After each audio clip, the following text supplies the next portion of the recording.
बिस्मिल्लाहिर्रहमानिर्रहीम अस्सलामु अलैकुम वरहमतुल्लाहि वबरकातुहू। नाज़रीन, आर नॉलेज ऑफिशियल में खुश आमदीद। आपका मेज़बान रऊफ़ अहमद एक नए प्रोग्राम के साथ हाज़िर है, जिसमें हम बात करेंगे अमरूद के पौधों के ऊपर गर्मी के असरात और उनसे बचाव के तरीके। नाज़रीन, जो है अमरूद, जो हमारा इस वक्त जो अमरूद को पौधे को जो फल को ज़्यादा नुकसान होता है वो अब गर्मी की शिद्दत की इजाफे की वजह से हो रहा है, क्योंकि क्लाइमेट चेंज हो रहा है और हमारे इन्वायरमेंट में गर्मी की शिद्दत बढ़ रही है। आपने देखा होगा कि पहले दिसंबर में भी सर्दी काफ़ी ज़्यादा हो जाती थी। इस दफ़ा आपको जनवरी के भी आखिर में जाके आपको थोड़ा सा कोहरा देखने को मिला है, वरना आपको पूरा साल कोहरा देखने को भी नहीं मिला। इसकी वजह मौसम की तब्दीली है। इसी तरह वो अब गर्मियों की शिद्दत भी और बढ़ जाती है, और हमारा जब पौधा फूल के बाद फल की सूरत में होता है, उस वक्त इसने फल को साइज़ को इंक्रीज़ करना होता है, यानी फल की भराई होती है। तो उस स्टेज में नाज़रीन जा आके इधर गर्मी काफ़ी बढ़ जाती है, जिसकी वजह से जो हमारे पौधे की जो ज़्यादा खुराक पानी की ज़रूरत पड़ जाती है, और ऊपर से ज़मीन का पत्थर भी वो जल्दी खुश्क हो जाता है गर्मी की वजह से। तीसरा नाज़रीन, जो गर्मी है हमारे पौधे के ऊपर डायरेक्ट पड़ती है, वो इतना असरअंदाज नहीं होती जितनी कि गर्मी ज़मीन के साथ रिफ्लेक्ट होकर हमारे पौधे के ऊपर पड़ती है। जब ज़मीन गर्म होती है उसके साथ टकराती है और फिर और गर्म हो जाती है, यानी तेज़ी से फिर जो हवा भी टकरा के हमारे पौधे को लगती है वो भी हमें असरअंदाज होती है। इसके लिए नाज़रीन या तो है कि हम अपने बाग में से जड़ी बूटियों को तलब करना छोड़ दें, और जो हमारी खुराक है वो जड़ी बूटियों को भी देना शुरू कर दें। ठीक है। दूसरा तरीका है कि हम जड़ी बूटियों को तलब करें, रूटर वगैरह चलाएं, और उसके बाद उसके ऊपर मेल्चिंग डालें। मेल्चिंग के भी नाज़रीन आपको एक्स्ट्रा अखराजात होते हैं, यानी मेल्चिंग के लिए आप या तो कुटल डालेंगे, या शुगर केन का या गन्ने का सीज़न चल रहा है तो आप पराली लेकर डालेंगे, या आपके पास कोई पराली वगैरह पड़ी है तो आप पराली डालेंगे, या मकई का कोई खुश्क मकई आपके पास पड़ी है तो वो आप डालेंगे, या कुछ ना कुछ आप उसमें डालेंगे बायोमास, यानी जो एग्रीकल्चर का हमारे पौधों के जो बाकियात हैं या घास फूस वो आप डालेंगे, उसके ऊपर आपको खर्च आएगा। लेकिन एक और तरीका है कि हम उसको भी बेहतर है, उस सबसे बेहतर है वो, उससे एक तो हमारी पैदावार में इजाफ़ा होगा, दूसरा हमारा जो इनकम है वो भी बढ़ेगी, और हमारे गर्मी से पौधों को बचा लेंगे। वो है नाज़रीन इंटर क्रॉपिंग का तरीका। इंटर क्रॉपिंग में नाज़रीन अब मैं आपको ये नहीं कहूँगा कि आप इसमें हल चला के आप इंटर क्रॉपिंग करें, बल्कि नहीं नाज़रीन, आप इसमें जड़ी बूटियों के लिए रूटर लगाएंगे तो रूटर लगा के उसके बाद हल्की हल्की उसमें खेलें बना के आप उसके ऊपर सब्जियां लगाएं।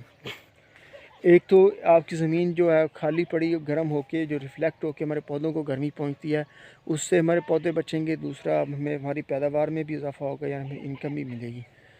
और जो हमारे जड़ी बूटियों की वजह से नुकसान होता है वो भी हम उससे भी बच लेंगे। यानी हमें हमारी तमाम ज़रूरियात जो जो हमें चाहिए गर्मी से बचाव के लिए पौधे को, वो हमारी मैसर होंगी। इसमें मैं आपको बेलदार सब्ज़ियाँ नहीं कहूँगा कि आप काश्त करें, वो आपको हरगिज़ बाग में काश्त नहीं करनी चाहिए, वो इसके लिए नुकसानदेह हैं।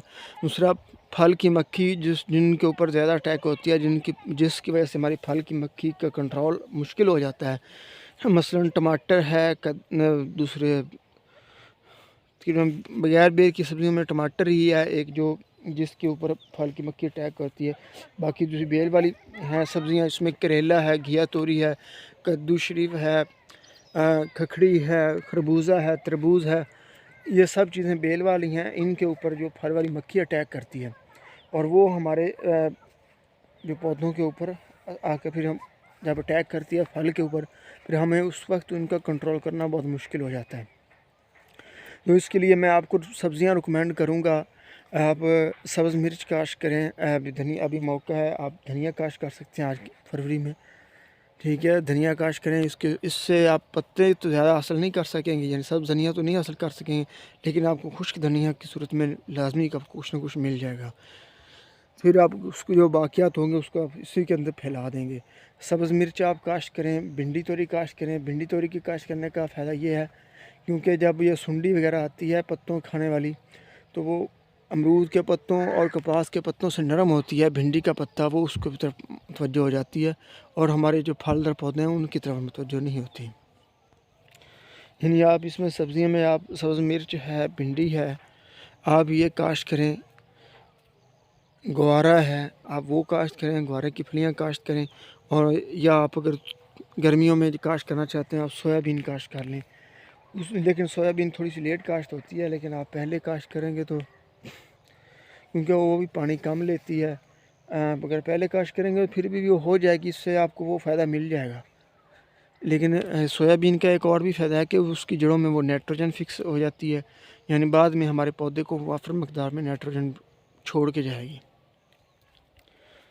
इससे एक और हमारा फ़ायदा होगा, अगर हम मल्चिंग करेंगे तो मल्चिंग से हमें यह फ़ायदा होगा, एक तो हमारी ज़मीन के ऊपर गर्मी की शिद्दत कम होगी, दूसरा नाज़रीन जो है हमारे पौधों के लिए ज़्यादा देर तक नमी महफूज हो जाएगी, यानी हमारे पौधों को देर तक नमी पहुंचती रहेगी, जिसकी वजह से जो फूल के बाद जो फल बनने का मरहला है वो बआसानी बिल्कुल मुकम्मल तरीके से, बेहतरीन तरीके से तकमील को पहुँचेगा। ठीक है, इसके साथ हमारा प्रोग्राम तक को पहुँचा। अपनी दुआ में रखिएगा। पाकिस्तान जिंदाबाद।